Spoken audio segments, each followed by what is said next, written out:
Gaspol 24, kita gas sampai pol. Hari ini saya berada di kediaman salah satu tokoh masyarakat, mantan wali kota. Kita akan kulik lebih dalam gitu ya. Apa sih kegiatan beliau gitu semenjak selesai menjadi wali kota Bekasi. Assalamualaikum Pak Tri Adianto. Waalaikumsalam warahmatullahi wabarakatuh. Gaspol. Ya, Pak Tri, semenjak selesai jadi wali kota, kegiatan hari-harinya apa nih Pak kira-kira?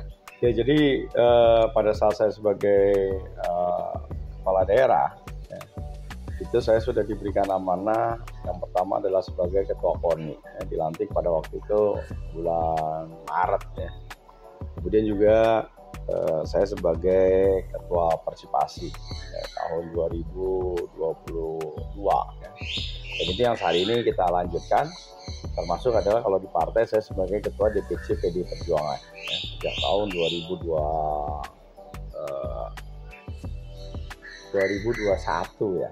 Jadi itulah amanah yang hari ini harus saya laksanakan ya, sehingga hari-hari ini ya, saya di samping melaksanakan kegiatan-kegiatan itu ya, termasuk di dalamnya ada tetap melaksanakan kegiatan-kegiatan kemasyarakatan ya, karena rasanya ada dua tempat yang membuat saya bahagia ya, kalau nggak di rumah. Yang kedua adalah berkumpul dan mendengarkan aspirasi warga masyarakat. Ketua DPC PD Perjuangan ya Pak. Dan sekarang ini kan memang mau mendekati pilkada juga nih Pak ya. Nama Bapak ini digadang-gadang di survei-survei itu selalu jadi yang tertinggi gitu Pak ya. Jadi yang tertinggi gitu. Terima kasih. Kira-kira apa sih Pak tipsnya gitu ya? Kan Bapak kabarnya mau mencalonkan kembali gitu ya. Apa sih rencana atau tips atau trik gitu ya untuk bisa kembali menjadi wali kota kan gitu Pak? Ya, yang pertama adalah kalau menurut saya adalah mendengarkan. Ya. Jadi hari ini warga masyarakat ingin didengarkan ya, segala sesuatu, baik itu persoalan, kemudian juga kabar gembira, ya, mereka selalu ingin menyampaikan, dan itu saya kira harus kita dengarkan dan kita berikan apresiasi ya, sesuai dengan tingkatan yang ada. Dan rasanya ya bergerak dengan hati itu saya kira salah satu kuncinya. Ya, jadi artinya bahwa memang sudah menjadi satu kebutuhan rasanya kalau kemudian satu hari nggak ketemu masyarakat. Ya, jadi itu saya kira itu yang, dan rasanya bahagia kalau kita bisa membantu menyelesaikan persoalan-persoalan yang mereka hadapi. Walaupun yakin bahwa masih banyak persoalan yang kemudian tidak bisa kita selesaikan. Tapi dengan kita dengarkan tentunya kita akan mencari solusi-solusi dan kita lihat siapa yang kemudian juga mampu menyelesaikan persoalan yang mereka hadapi. Ya, karena pasti kita harus lakukan kolaborasi ya, dengan berbagai stakeholder yang ada.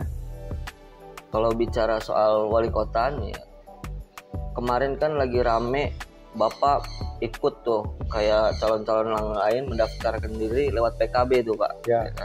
Nah ini masyarakat banyak yang nggak ngerti nih Pak. Ya. Dianggapnya kok Pak Tri ketua DPC PD Perjuangan Kota Bekasi daftarnya kok lewat PKB gitu. Ya. Nah itu maksudnya seperti apa tuh Pak? Ya. Karena kan gini, harus disadari bahwa hari ini PD Perjuangan hanya memiliki 9 kursi. Jadi memang mereka harus berkoalisi dengan partai-partai yang lain. Nah, pada hari Jumat itu sudah ada perintah yang disampaikan oleh Ibu Ketua Umum ya, bahwa bagi kepala daerah yang akan mencalonkan diri dan kemudian kursinya kurang, dipersilakan untuk melakukan komunikasi, koordinasi ya, termasuk dengan menjajaki koalisi dengan partai-partai yang lainnya. Nah, oleh karena itu kita waktu itu hari Minggu berembuk dengan tim pemenangan yang sudah dibentuk oleh DPC PD Perjuangan Kota Bekasi, karena waktunya bersamaan dengan telah selesainya proses penjaringan yang dilakukan oleh DPC PD Perjuangan, di mana DPC PD Perjuangan Kota Bekasi hanya merekomendasikan satu nama untuk kemudian dicalonkan sebagai wali kota Bekasi, yaitu Tri Adianto. Jadi secara internal sudah selesai, kemudian DPP ada perintah, makanya tim pemenangan yang jalan. Nah, jadi tim pemenangan inilah yang kemudian mereka berinisiasi untuk yuk kita ngambil sama-sama gitu. Makanya yang mengambil adalah bukan seorang Triadianto, tetapi yang mengambil adalah DPC PDI Perjuangan yang hari ini memiliki kader terbaiknya adalah Triadianto. Jadi harus dipisahkan nih, bahwa yang mengambil adalah institusi bukan orang, gitu loh. Ya, sehingga ini menunjukkan bahwa institusi lah yang kemudian bertanggung jawab ya terkait dengan proses pemenangan yang ada di Kota Bekasi. Jadi komunikasi itu boleh siapa saja. Ya mungkin besok lusa ada pembukaan dari partai yang lain, ya tergantung tim pemenangan. Tim pemenangan mendorong nggak untuk kita melakukan pengambilan, soal dan sebagainya, silaturahmi. Ya, kalau misalnya secara informal, saya sebagai ketua partai sudah saya lakukan itu ya, komunikasi. Baik komunikasi dengan ketua-ketua partai yang di parlemen, juga ketua-ketua partai yang non parlemen. Ya semuanya kita ajak komunikasi, karena membangun kota ini nggak bisa sendirian, ya harus rame-rame, harus bareng-bareng gitu. Kalau kita bareng-bareng rasanya kan ya lebih mudah ya. Yang namanya persoalan itu kan berat sama dipikul, ya ringan sama dijinjing. Bapak mendaftarkan PKB itu karena memang ingin membangun hubungan baik koalisi gitu ya, kemungkinan gitu ya, kemungkinan koalisi gitu ya. Dan kalau bicara soal bakal calon wali kota nih, menurut Bapak apa sih potensi yang ada di Kota Bekasi ini yang mungkin nanti ketika Bapak terpilih kembali bisa dikembangkan gitu Pak? Ya, jadi kota ini kan kota yang memiliki transportasi yang lengkap ya. Dan kota ini tidak pernah mati ya, hidup 1 kali 24 jam ya, semua proses kehidupan masyarakat itu tadi 1 kali 24 jam hidup terus. Nah, jadi ini saya kira menjadi potensi pasar dan kemudian bagaimana warga masyarakat yang mampu memanfaatkan ini. Makanya bagaimana kota jasa dan perdagangan ini harus kita perkuat, sehingga harus lebih banyak lagi event-event, harus lebih banyak lagi prestasi-prestasi yang ditorehkan tidak saja oleh pemerintah tetapi juga oleh warga masyarakat yang ada. Jadi dunia kreativitas, inovasi, ya, kemudian kemampuan anak-anak yang kemudian hari ini muda yang punya daya kreativitas itu harus terus kita motivasi, harus difasilitasi. Ya, sehingga itu tadi bisa ikut membangun ya terkait dengan ekonomi, baik ekonomi makro maupun mikro yang ada di Kota Bekasi. Ya, jadi bagaimana kita terus menekan angka inflasi ya, dengan cara apa? Dengan cara banyak kegiatan event. Contohnya kayak kemarin Nobar. Ya, berapa kemudian perputaran uang yang terjadi? Ya, yang menikmati siapa?